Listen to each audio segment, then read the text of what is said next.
Hi there, coaster fans, and thanks for watching another park review edition from Big Guy Rides. The next park that we were able to go visit was Six Flags Great America, located just outside of Chicago in Gurnee, Illinois. Great America is one of the flagship locations for Six Flags. It started off as Marriott's Great America, with its sister park being located in California. The Six Flags Entertainment Corporation has been running this park for quite some time now, and it is evident to see their stamp on the layout. They have many good rides here, some decent theming, and I really enjoyed my visit. The first roller coaster we went to go get on was Superman Ultimate Flight. This is one of the B&M flying coaster models, so if you have ever ridden those at another park, you should be able to fit fine on this. I will mention on my visit this time, I did purchase a Flash Pass, and it was very busy, so I thought that was a good decision.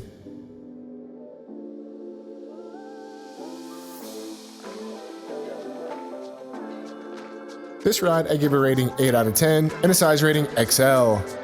It does have decent amount of room, like I said, for larger riders. So let's take flight.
That was a great time on Superman.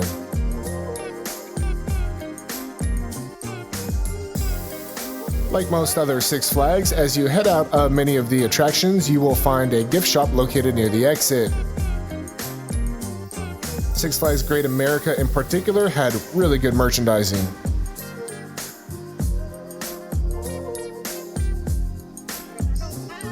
And located right next door was the Huss ride, Condor. This is a really rare model. It was popular back at a lot of older amusement parks, but you do not see them as often these days, so I was definitely happy to take a ride. I gave it a rating 5 out of 10 and a size rating XXL. As long as you can step up into the cars, anyone should be able to ride. It features just the seatbelt, and it is very long.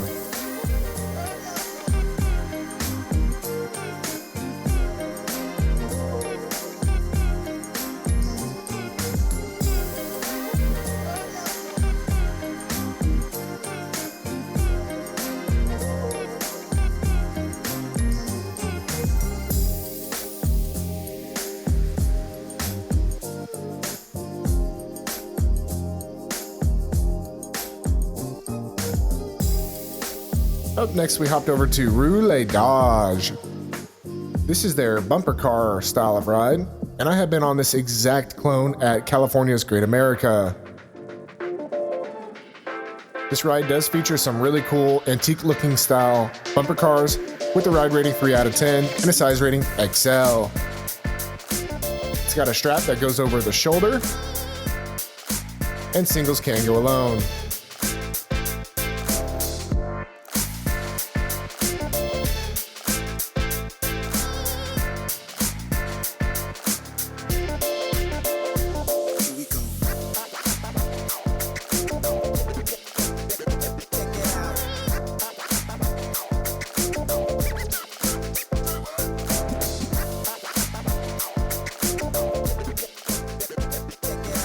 And there's a small arcade when you exit out of Rue Le Dodge.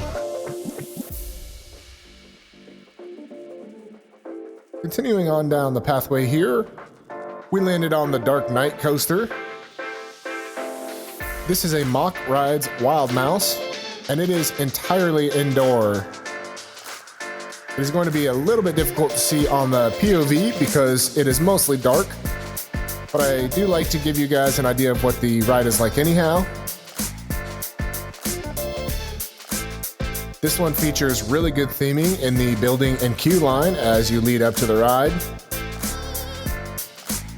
and has fairly forgiving lap bars with a size rating XL and a ride rating 6 out of 10.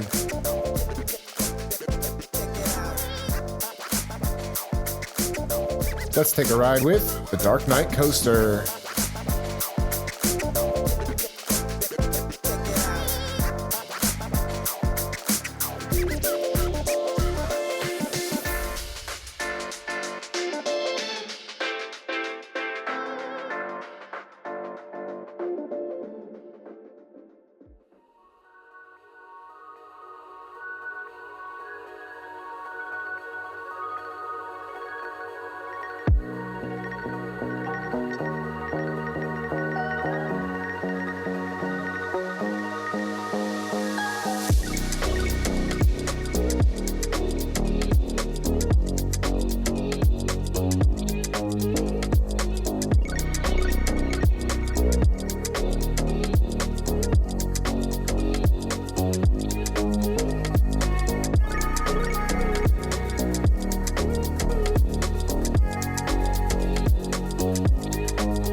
That was a wild ride. One thing I did want to mention is on my visit I noticed Six Flags had done a really good job of keeping this park clean. The Big Easy Balloons were the next ride that we went to go try out. This one has a seatbelt only, giving it a size rating XXL and a ride rating 4 out of 10.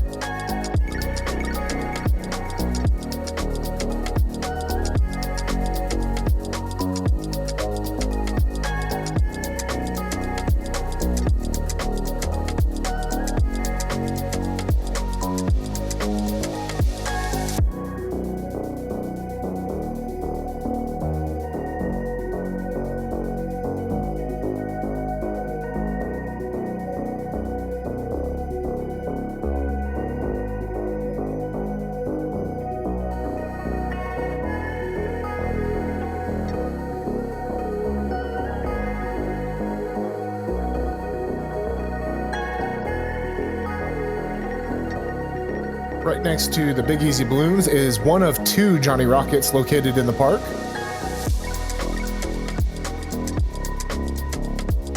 And then we went over into DC Universe. The first ride we tried over here was the Joker Free Fly Coaster. This is an SNS free spin from 2017, and it provides a absolutely wild ride. I will be honest, I don't really enjoy the free spins all that much, but it does make for some good footage, so let's take a ride.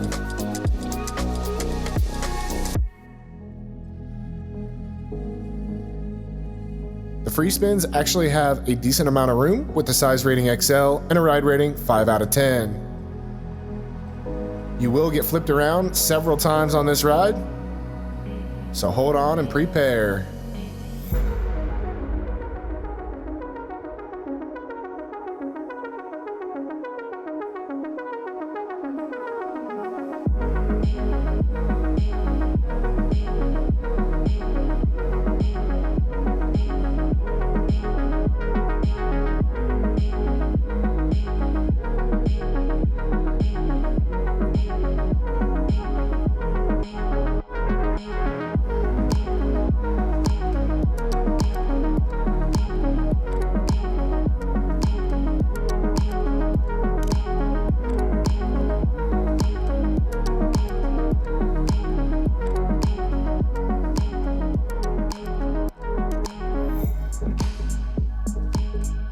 What a crazy ride that was. And up next, we went over to the DC Supervillain Swings. This is your classic wave swinger attraction. This one does have a little bit of tighter seats with a ride rating 4 out of 10 and a size rating of a medium. The side to side may be a little bit tight for those with big thighs or wide hips.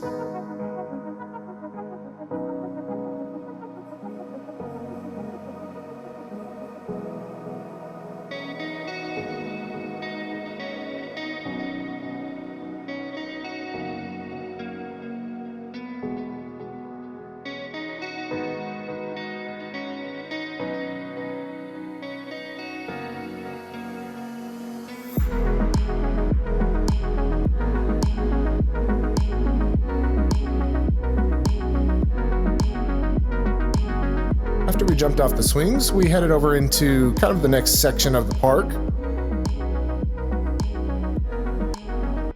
Trying to beat the lines, I headed over to X-Flight. This is their B&M wing coaster, and I've ridden a couple other wing coasters at different parks. I really enjoy this model.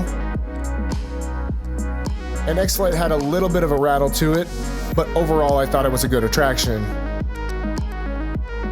I will mention that this features one row on each train that has larger seatbelts for bigger riders.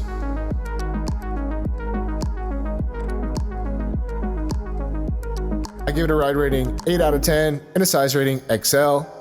As you will see, my strap needed a little bit extra pushing, but I was able to fit on the regular seat.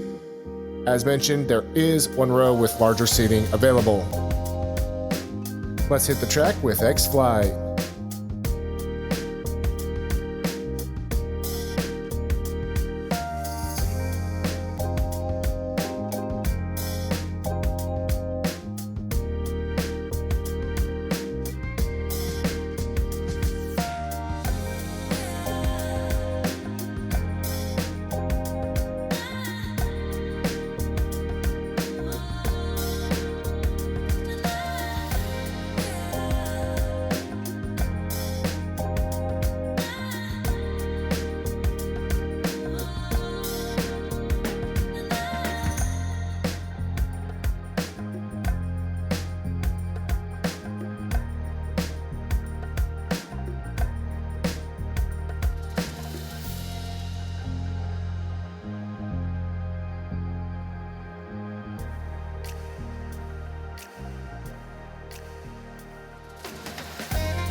That was a really good time on X-Flight.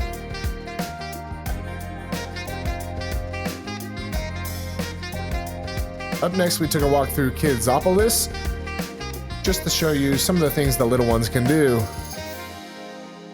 This is a smaller section of the park for kids, but there is another area where kids can go to play that features a few rides as well. And after that, we went over to Goliath. This is their RMC topper track.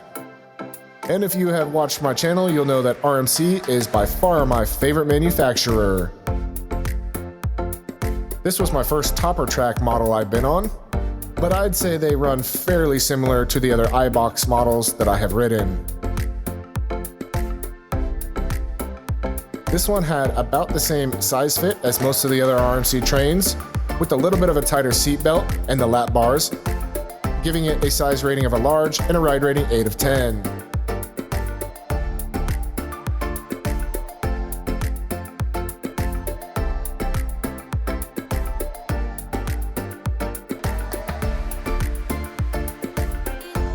We were able to get strapped in, so let's take the ride.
That was a great ride. Definitely one of the shortest RMCs I have been on, but it certainly packs a punch. And across the way is Fiddler's Fling. This one got a ride rating 4 out of 10 and a size rating XXL. This is a really rare Schwarzkopf Calypso model, so let's take the spin.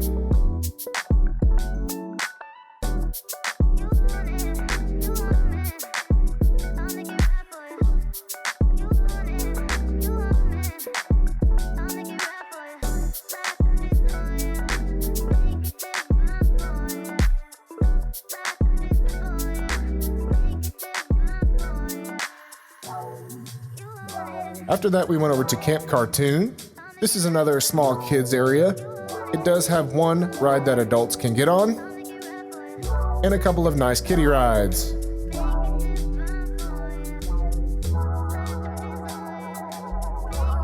If you are chasing coaster credits, you can head over to this section to get on Sprocket Rockets. This is their Vekoma Junior coaster, and it does allow single riders. I actually found this to be a pretty good little ride.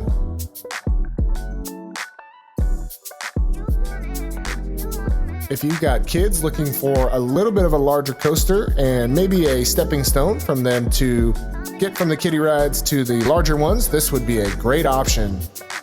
I give it a ride rating 6 out of 10 and a size rating XL. Larger riders, I suggest going alone. This will allow for the most amount of room in each car.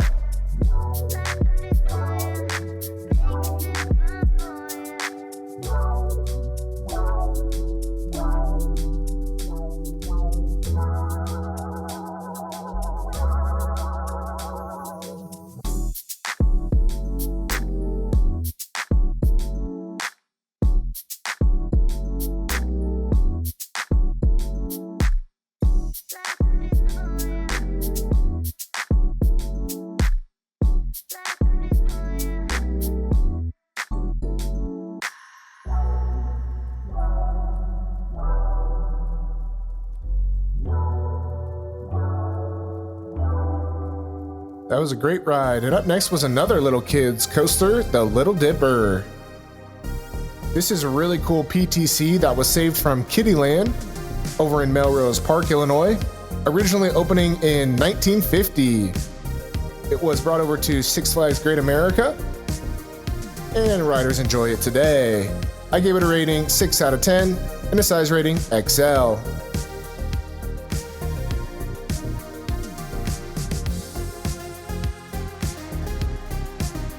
Let's hit the track with this classic Woody.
That was a cute little ride, and after that we went over to Flash Vertical Velocity.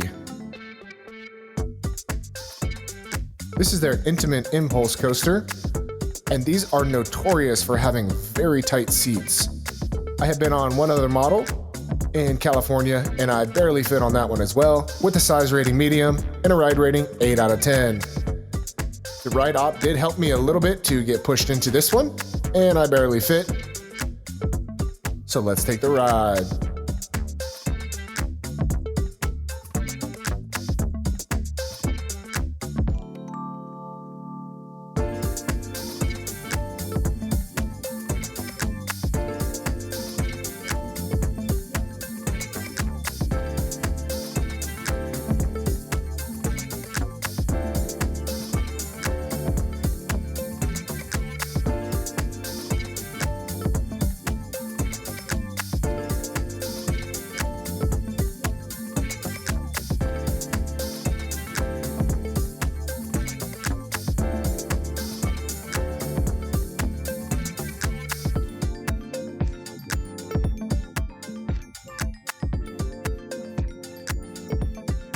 That was an awesome time.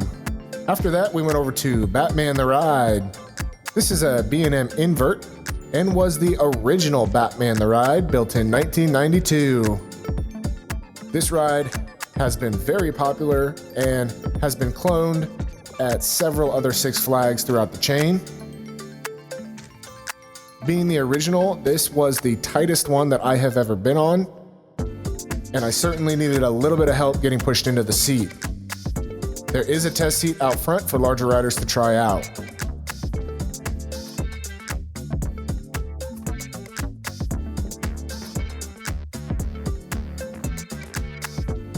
Again, as mentioned, I did have the Flash Pass on this visit. I bought the lowest of the tiers and it seemed to work just fine. They have 2 or 3 different levels of Flash Pass depending on how fast you want to get through the line. The level I did simply holds your place in line while you go do other things, and that seemed to work out for me great. I gave this ride a size rating of a medium and a ride rating 8 out of 10. Shout out to my ride buddy who got me strapped in. Let's take a ride with Batman.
Always a good time on the Batman clones.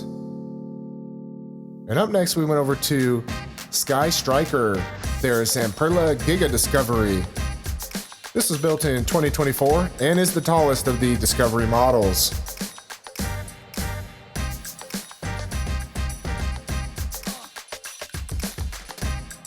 These ones have automatic over-the-shoulder restraints that come down, so larger riders just beware of that. I have always been able to fit on these ride models at every other park though, and this one was no different.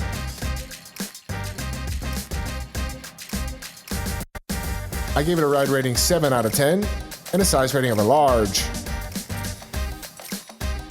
It's got a seat belt that straps in between your legs, and as long as that clips in and the over-the-shoulder restraint locks, you are good to go.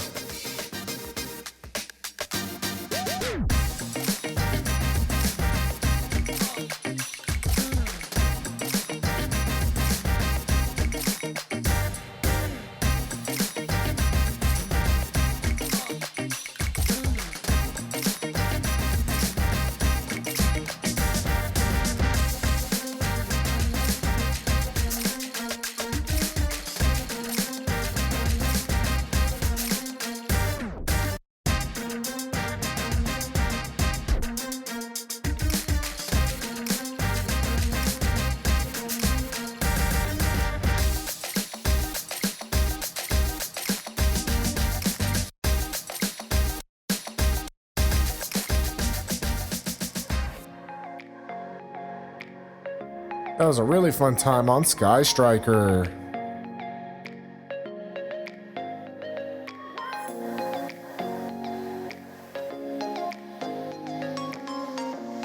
Next, as we walked around the park a little bit, I will mention again that Six Flags did a really good job of maintaining the atmosphere and look of the park in general.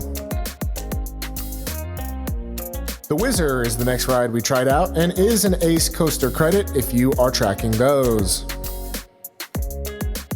This is a classic Schwarzkopf model, and it has the spiral lift hill, which I always find to be unique. We gave this one a ride rating 7 out of 10 and a size rating XXL. It is one of the most accommodating roller coasters I have ever been on, with this simple seatbelt strap that goes over each rider, and these wonderfully large cars that allow almost anyone to ride. You can sit single or double in these cars, and if you go alone, this allows for ample space. Let's ride the Schwarzkopf Whizzer.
What a great time that was. I think that is certainly one of the more underrated rides in the park. Located right next door is the Hometown Fun Machine. This one's a little bit hard to see back here. We gave it a ride rating 4 out of 10 and a size rating XXL. This is your classic scrambler ride, so be sure not to miss this one if you like those style of attractions.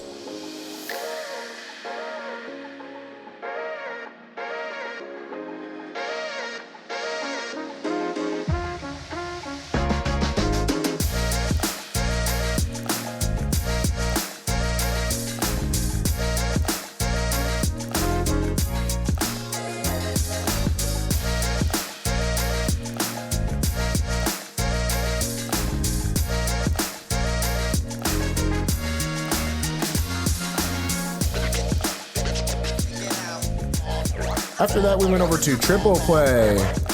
This is their Huss Troika model, and I really do like these style of flat rides.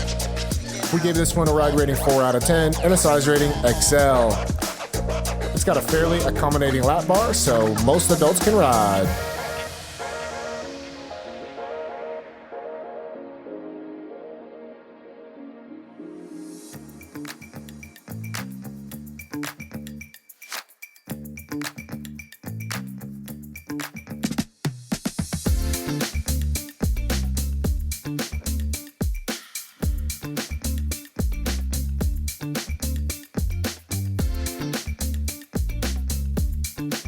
And after that, we went over to the Lobster. This is another classic Schwarzkopf flat ride, a Monster 3 model from 1976. We gave it a ride rating 4 out of 10 and a size rating XXL. The seatbelt and lap bar are very accommodating for large riders, and nearly anyone should be able to ride.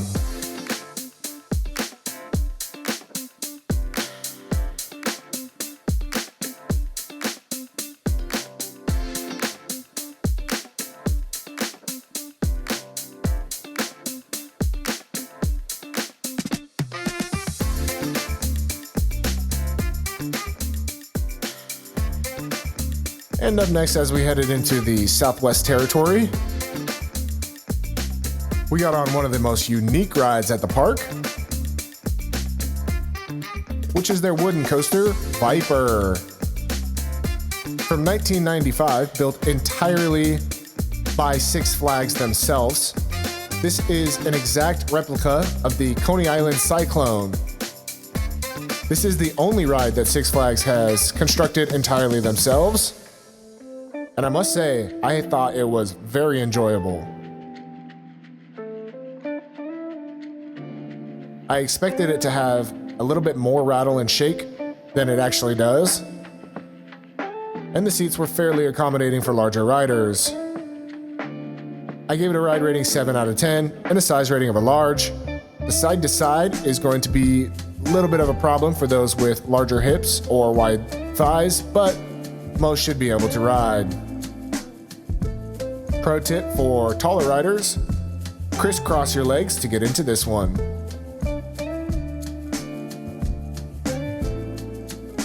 Let's hit the track with Viper.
That was a wild ride, and honestly, one of the longer Woodies that I've been on. And after that, we went over to Raging Bull. This is their B&M Hyper model, and I found this to be one of the best rides in the park. This thing is packed full of speed and airtime, and it does get one of the longer lines, so if it is important to you to ride, I may suggest heading to this one early. It's got your classic clamshell from B&M with the ride rating 9 out of 10 and a size rating XL. There is a test seat out front on this one, and most larger riders should be able to fit. Let's hit the track with Raging Bull.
want to ride with Raging Bull. That thing absolutely cooks and I think is one of the best B&M hypers out there. Located right next to it is Chubasco. This is their classic teacup style of attraction. It is located in an enclosed shelter, so if it is raining or you need a break from the sun, this would be a good ride to go try out. We gave it a ride rating 3 out of 10 and a size rating XXL. It features seat belts only and anyone should be able to ride.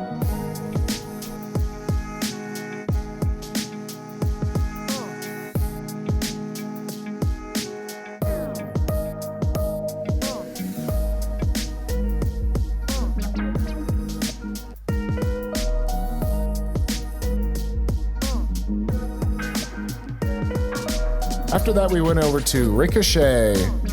This is their Husk swing around model from 1977, and it is themed to farmers and cows, which I really thought was cool. We gave this one a ride rating 4 out of 10 and a size rating XXL. Another flat ride that nearly anyone should be able to ride.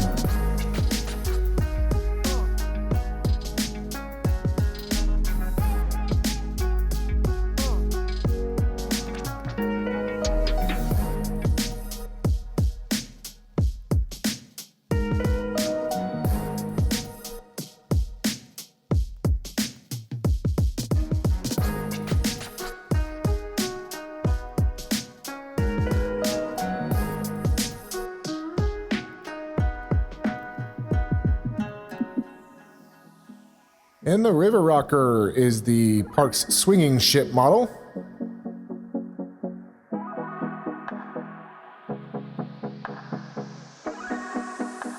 This one has automatic lap bars that come down across the whole row with the ride rating 4 of 10 and a size rating XL.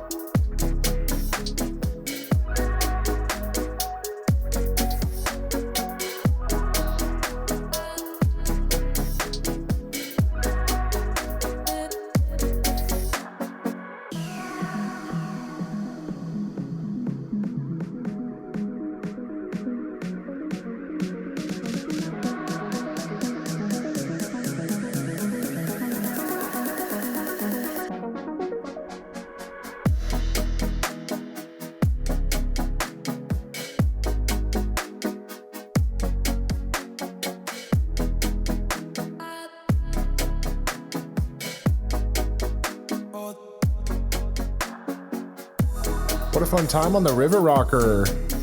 And up next, we went over to Wrath of Rakshasa. This is their brand new for 2025 B&M dive coaster.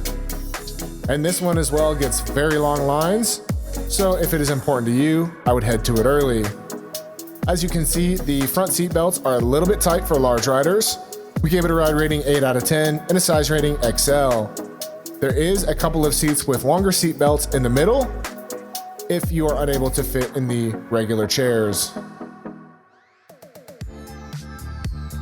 Shout out to Team Six Flags who helped me out here a little bit to get strapped in, as I really wanted to get that front row.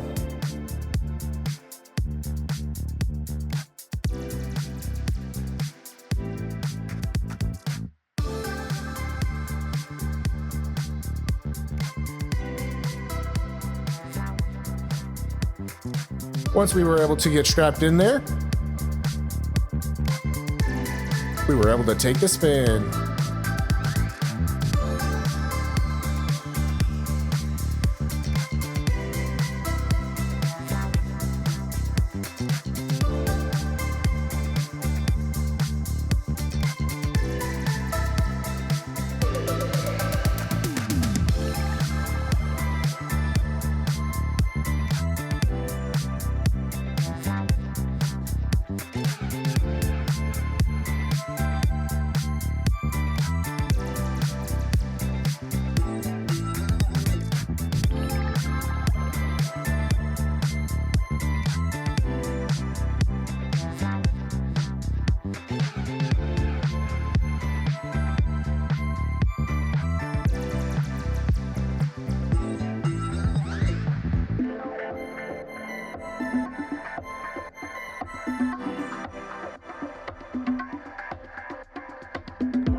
That was a fun ride, but it does have a surprising rattle to it for being a brand new coaster.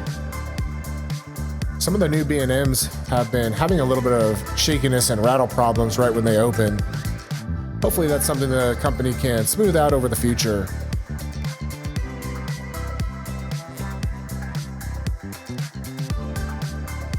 And after that, we headed over to American Eagle. This is a dueling PTC that only currently is running one side at a time now. It used to be able to run both sides at a time as dueling trains, but over time, I think the mechanics and the structure have worn down a little bit where it can only accommodate one train running per side. When I visited, the red side was running.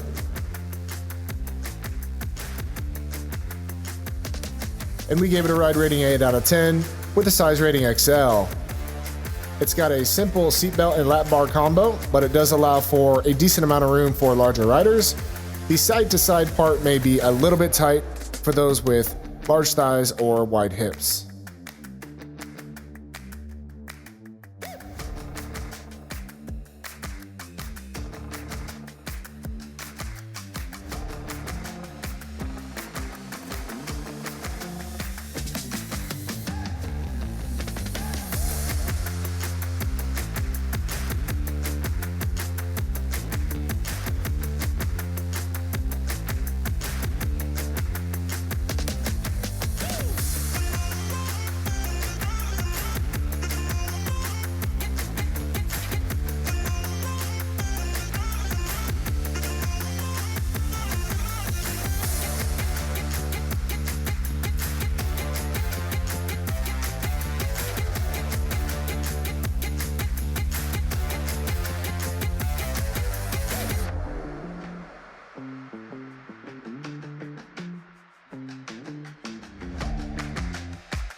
What an awesome ride on American Eagle, and that's got one of the best helixes of any wood coaster I've ridden.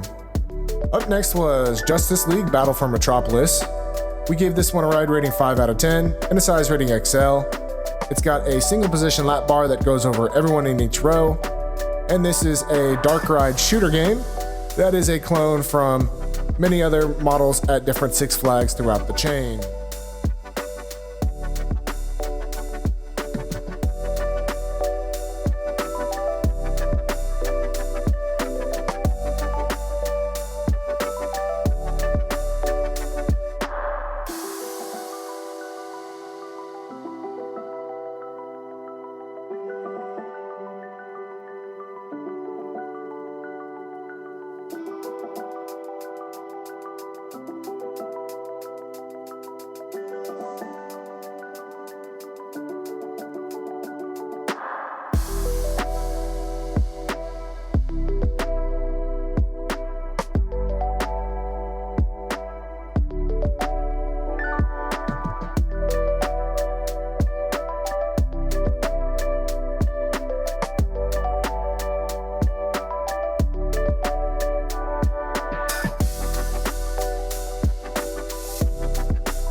And up next was what I consider to be the best roller coaster in the park, Maxx Force. This one has really tight seats, and the ride op did have to push me in. I give it a size rating medium and a ride rating 10 out of 10. This is an S&S compressed air launch coaster and packs an absolutely unbelievable punch on the launch. It is incredibly short at under 30 seconds in the entire ride, but I definitely recommend you do not miss this one.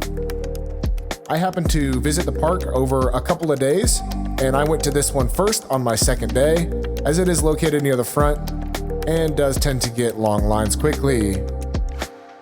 As a reminder, I'm about 6'4", 295 pounds, and am probably the maximum that can go on Maxx Force. With that said though, I was able to get strapped in, so let's take the ride.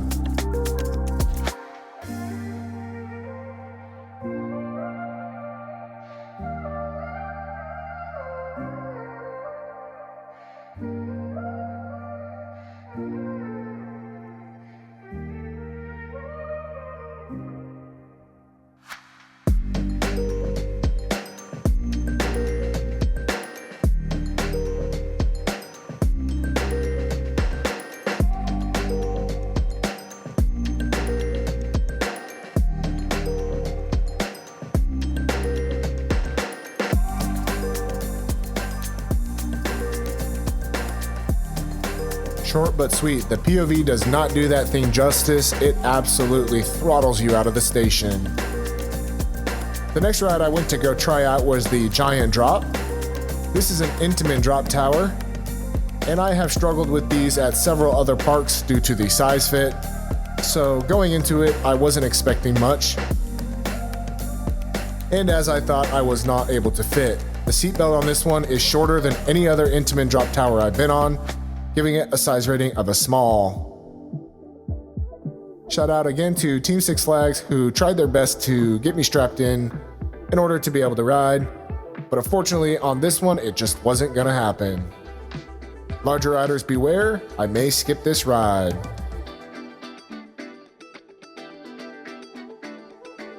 And up next we stopped over to Strutter's for some food. I do think since the merger that the Six Flags parks are getting better and better with their food offerings and selection, and I thought I had a pretty good meal here.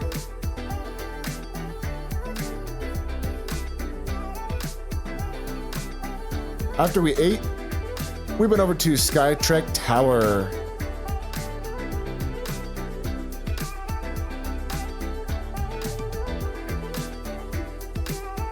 This one has a ride rating 5 out of 10 and a size rating XXL. I really enjoy riding these observation decks and seeing the view around the park from the top.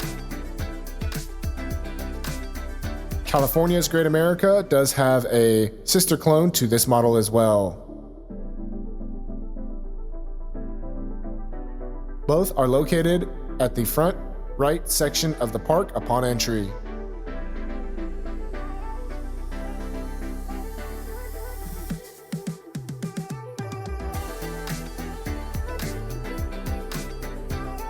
Six Flags Great America has one of the best skylines I've ever seen.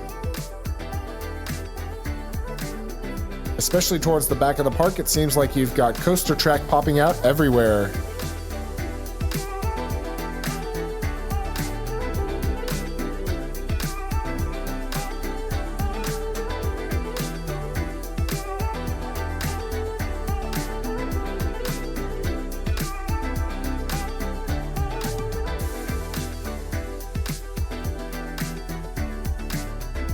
As you can see from the parking lot, it does extend quite a ways, and on busy summer days, this place can get absolutely packed.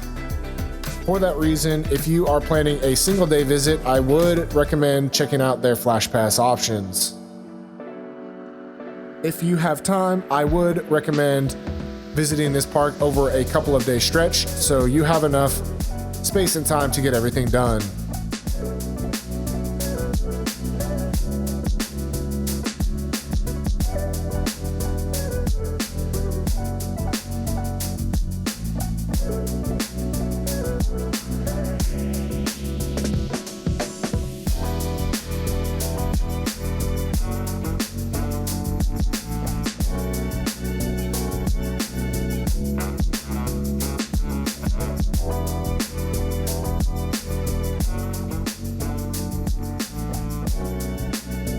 This park sits about halfway in between Chicago and Milwaukee, so if you are from out of town and are looking to find some larger airports that you can fly into and drive down to Six Flags, I would recommend those two areas.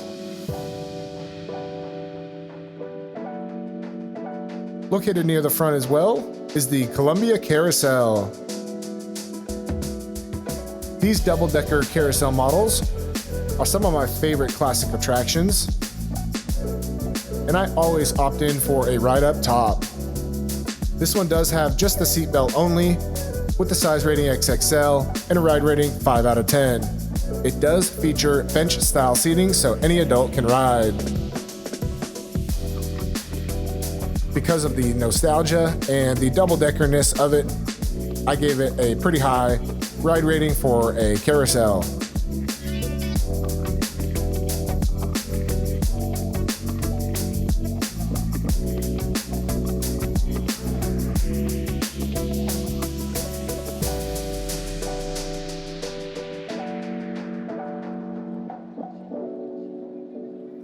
And some of the closed rides, or rides that I did not do, were their 3 water rides, including the Roaring Rapids, Aquaman Splashdown, and Loggers Run. We also did not do Winner's Circle, as that is an upcharge attraction. And the Fairgrounds Junction Six Flags Railroad Train was also closed during my visit. With that said, does bring to conclusion our visit to Six Flags Great America, located in Gurnee, Illinois. I would say this is one of the top tier Six Flags park locations, and it is obvious that the park chain continues to put major investment, major rides, and major upkeep into this park. I fully expect Six Flags Great America to be one of their better operating locations moving forward, even after the recent merger. This is an absolutely beautiful park, and I would definitely recommend a visit for coaster enthusiasts, families, thrill seekers, and just your general public overall. With that, we ask you guys to like, comment, and subscribe, as that greatly helps our channel. Remember, when you're at the park, don't be afraid to try. Happy riding, everybody, and thank you for watching Big Guy Rides.